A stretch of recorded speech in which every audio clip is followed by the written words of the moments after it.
This is the Parliament of Western Australia. It is here that the laws of Western Australia are made. A parliament is thought to be the voice of the people, and it is through the ballot box where the people choose who is to govern them that their voice is most obviously heard. But voting at an election is not the only way that people can have their say. Petitions, submissions to committees, questions in Parliament, lobbying local members, and of course, demonstrations and rallies are all ways that the voice of the people can be heard. The Parliament of Western Australia was not originally on this site. From 1890 to 1904, it was on two sites, in St George's Terrace and Hay Street. Having the two houses on different sites had its problems, especially during the ceremonial opening of the Parliament after an election. Sir John Forrest, Premier at the time, called it inconvenient. One of the earliest examples of people voicing their opinion about the Parliament and its members was during the ceremonial procession between the two houses in the 1890s. Young children, or ill-mannered street urchins as they were referred to by the press, and various members of the public, would throw stones and hurl insults at the members and the officials as they ran the gauntlet from the Legislative Assembly Chamber to the Legislative Council Chamber for the opening of the Parliament by the Governor, the representative of Queen Victoria. It is thought that the indignity of this procession was one of the things that led to the move to have the houses brought to the one site. And that site is right up the top of St George's Terrace, where Parliament House now stands. For some members of the public, voting for a candidate at election is not enough. They want to have their say about a particular issue in a more forceful way, and that has been the case for many years. A referendum is one way of doing that. Did you know that Western Australians actually voted to break away from the rest of the Australian states and go back to being a separate colony again?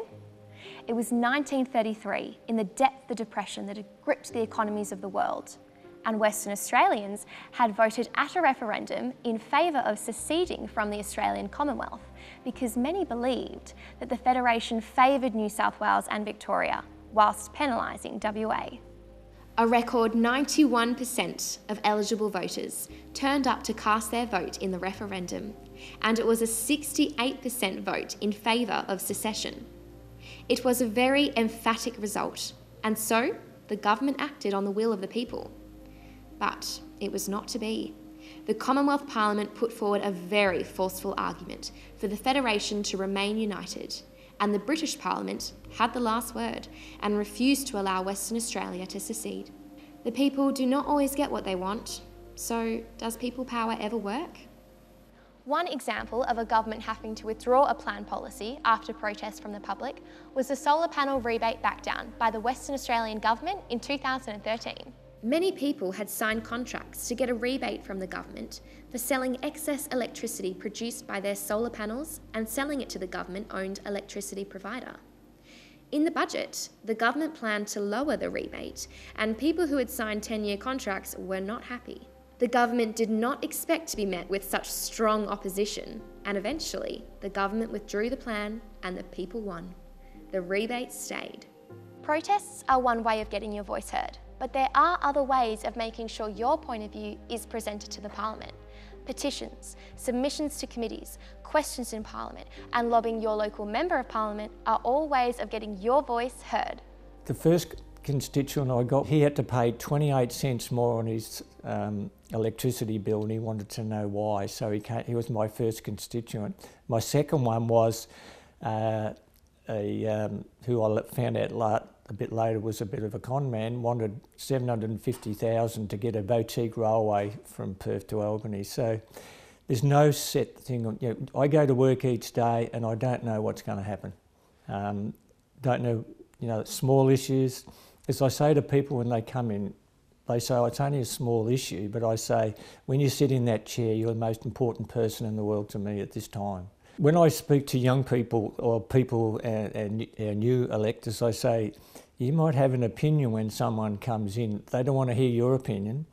They just want you to listen. And a lot of people will come to you and say, look, I know you can't do anything, but I'm glad I've offloaded it to someone. And sometimes you can help.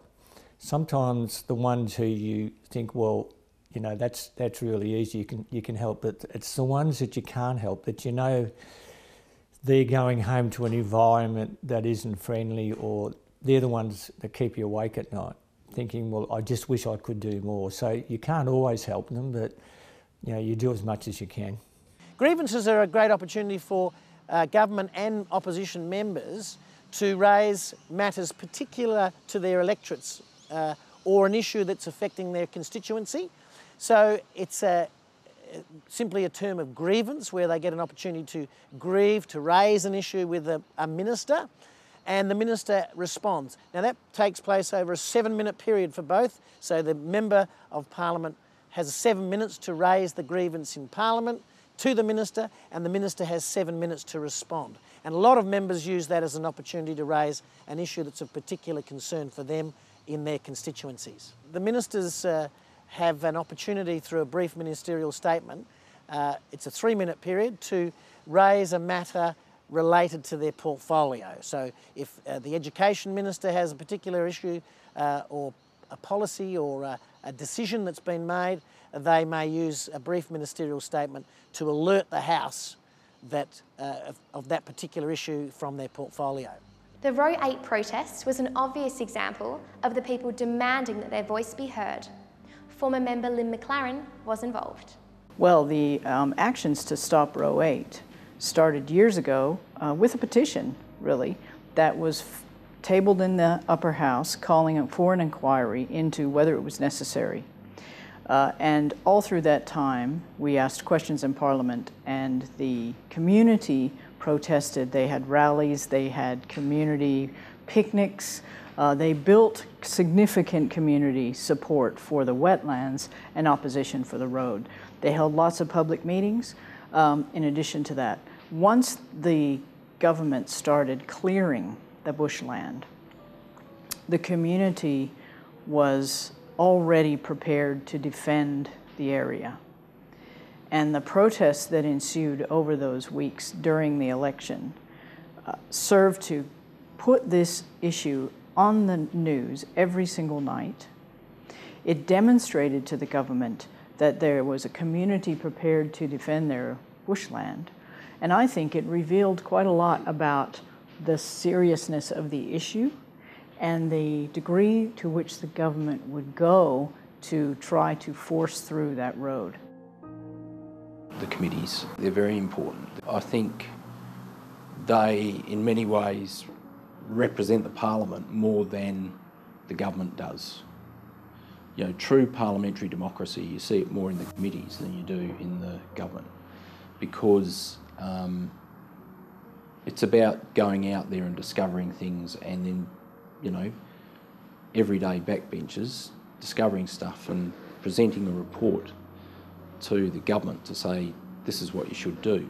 And I remember getting particularly annoyed with some person that appeared before us, and it turns out this person was a resident of Hong Kong, and she wasn't from a Commonwealth country, so she didn't really understand how our committees worked.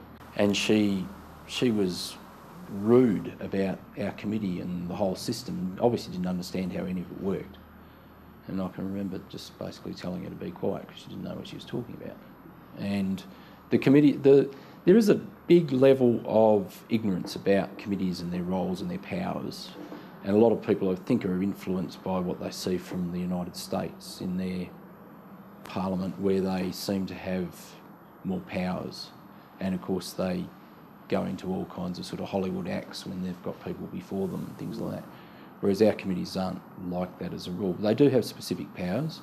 A few times we had to summons people to get them to come and talk to us, or summons documents. And so they're very important. And as I said, I think in many ways they are more representative of the way Parliament was when it first started than it is now. Daylight saving was an issue that the public had very definite and differing views on.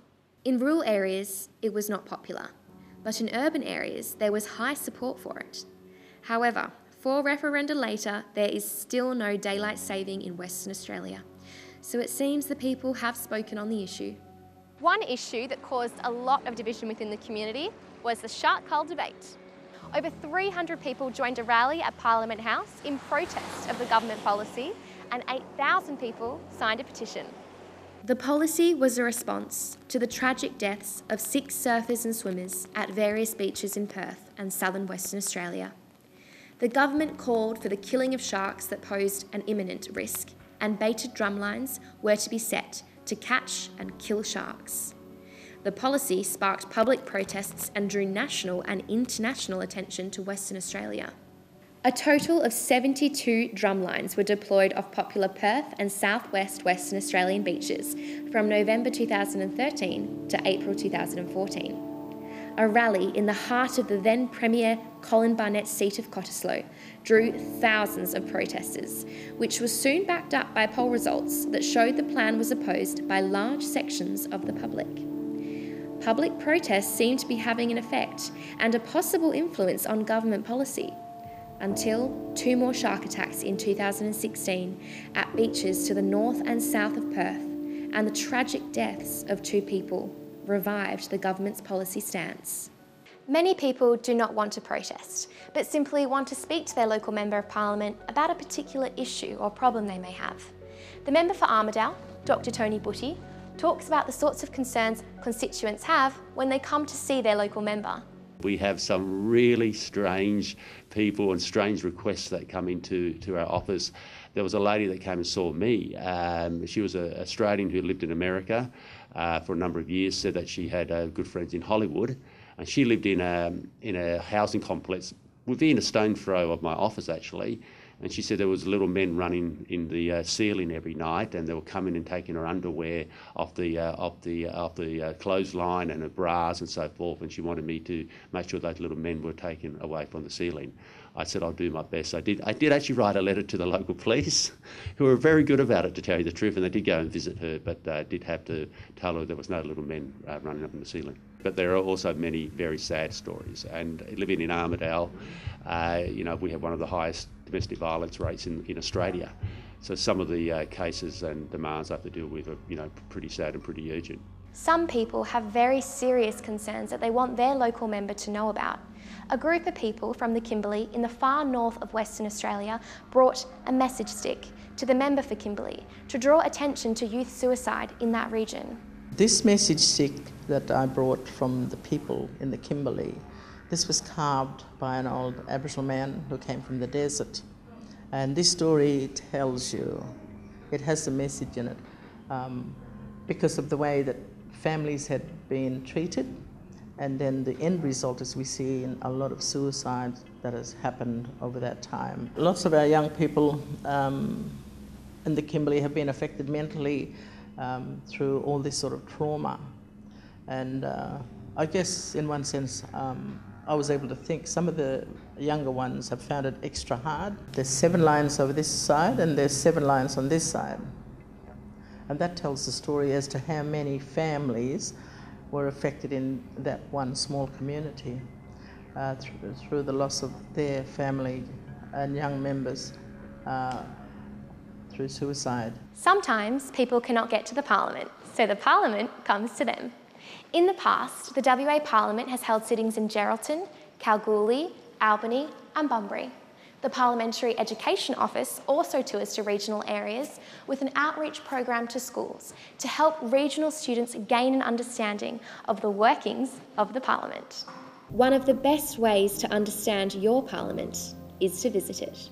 About 40,000 people visit the West Australian Parliament each year. Some are coming to work with members and staff, while others are students, teachers and tourists wanting to learn about the Western Australian Parliament and take a tour around the beautiful building. When the Parliament isn't sitting, the members, whether they are in government or opposition or whether they are a minister or not, will be working in their offices or travelling around their electorates, meeting their constituents. Most members are also on committees which look at various issues throughout the year. If they are a minister, then they will be in their office with their staff, drawing up new legislation or propose new laws. Then, all the work the ministers and members do in their office must be brought to the Parliament to be publicly explained to the elected representatives of the people. The Parliament belongs to the people. It belongs to you.